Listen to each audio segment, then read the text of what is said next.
Okay, welcome to my YouTube channel. My name's Andy, and I'm creating a series of videos where I break down past projects I've worked on, talking about lighting, cameras, things like that, creative process. I'm doing this because I want to get better at articulating my process, articulating my ideas, hopefully to identify areas where I can improve, and also for people watching that want to learn. I think a good rule of thumb is make videos that you want to watch yourself. And when I started, I wish there was more videos to watch about cinematography and things like that. So I'm making videos in hopes that people that are like me can learn and get better as well. So we'll all get better together. How does that sound? So the project I'm talking about today is a project for an artist named Yane, and he was at a point in his career where he wanted to shift like his style, his persona, his style of music. So we were tasked with creating a visualizer about 30 to 45 seconds, kind of metaphorically unveiling that he was creating this new, like opening this curtain to his new look, his new style, his new genre of music. So let's watch the video, and then after the video, we will talk more about it.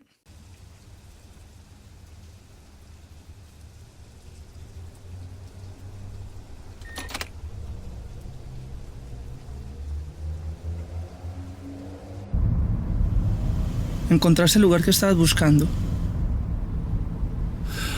Estoy en eso. Porque yo te puedo llevar a un lugar que te puede gustar. Está ahí adelante. Obvio, de una.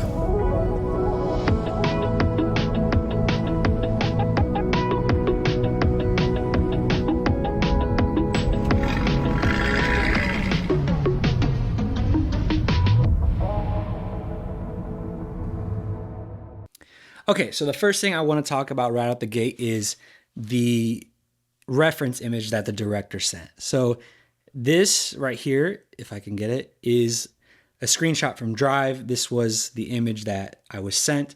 And it's fun to get reference images because you can kind of get inside of someone's head. There are creative people and then there are people that are creative but sometimes don't know how to vocalize it. And when I'm working with a director or working with anyone, I want to see what's inside of their head. The next thing I ask is for locations. So they gave us a location and they sent the address. I wasn't able to scout it, but I looked it up on Google Maps, which is all I need. And I saw this big, beautiful warehouse. And when I'm looking at a space that I'm about to shoot in, the first thing I'm thinking about, for me at least, is composition. And I, I try to work lighting around what I want my composition to be if I can. In this case, everything worked, I think, in my favor, like for my brain at least. And so I knew that I wanted the depth of this building, right? When I'm composing something, I want it to feel layered, right? And so I knew immediately I wanted the car to be right here. And I was hoping, I didn't know, but I was hoping that this light would be on and I would film from this side, looking this way, right? So the car would be here. We would get the long depth of this building. This top light would be like our motivated key light, and then we would add things around that. So here's that same building. We set the car exactly where I wanted. We had the long depth of the building. We had that street light, and we had the car, boom, right dead center. So going back to the reference image, one thing that stood out when I first saw it was, if I can get it, is the yellow sodium vapor type look mixed with this like cool blue. So I knew that was something I wanted to do. When I got to the location though, the streetlight was more of like a blue tint already. It wasn't that blue. We'll talk about color grading in a little bit. It wasn't that blue, but it definitely wasn't that sodium vapor look. So I just thought I would introduce my own lighting. So that was that first shot. We had the car driving up. We have the long depth of the building, establishing where we're at. So we wanted to highlight this cool license plate with the artist's name.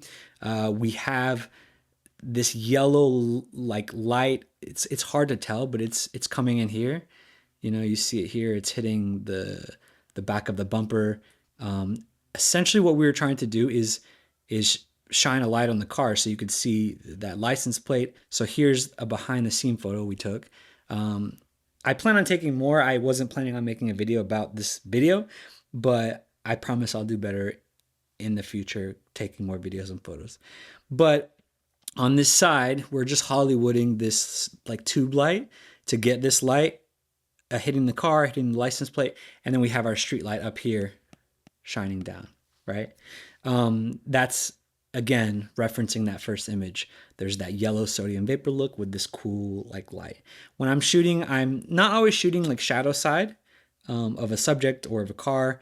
I'm kind of composing and then working the lights in a way where it's feeling like the most natural and the most believable. So those are like the intro and the outro shots of the car.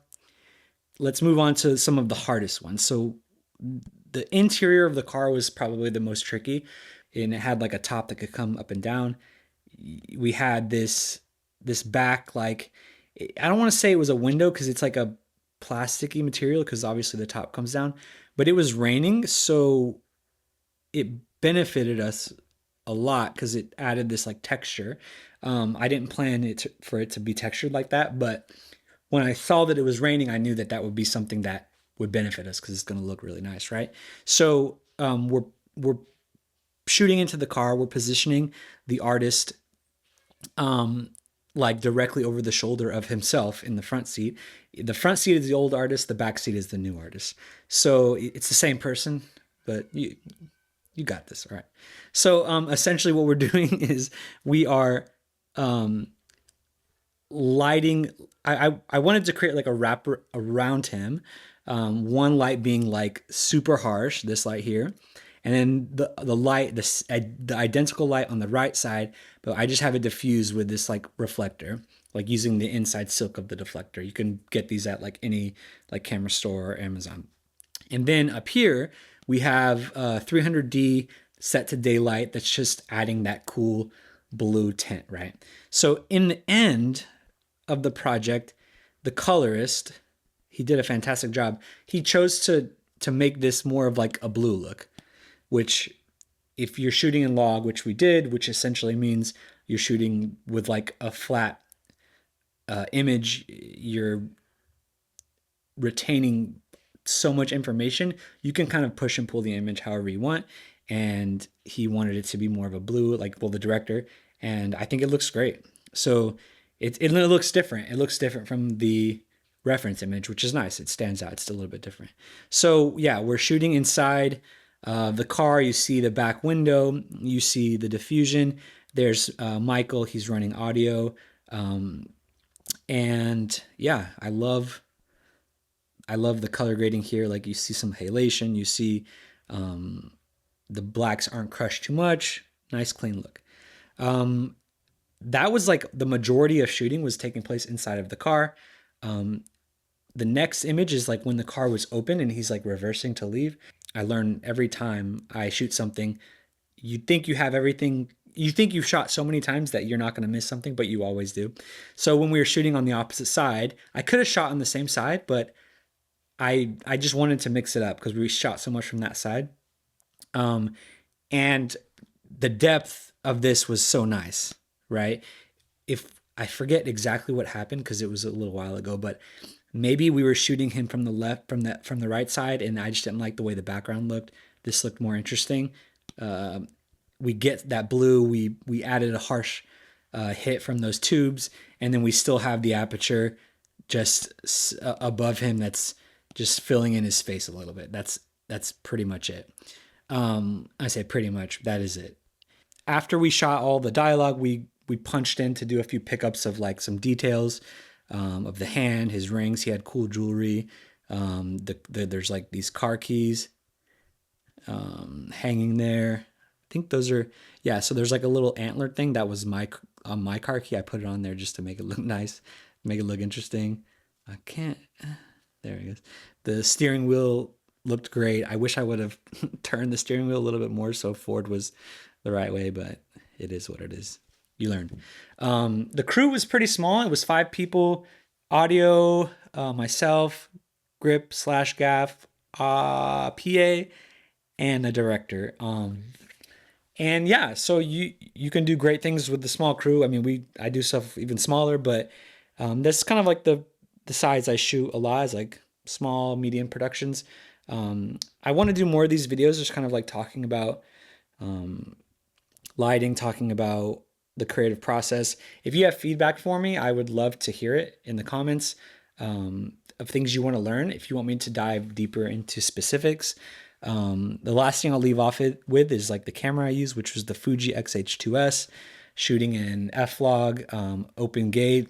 I love the camera for the money. It's fantastic. And yeah, that's pretty much it.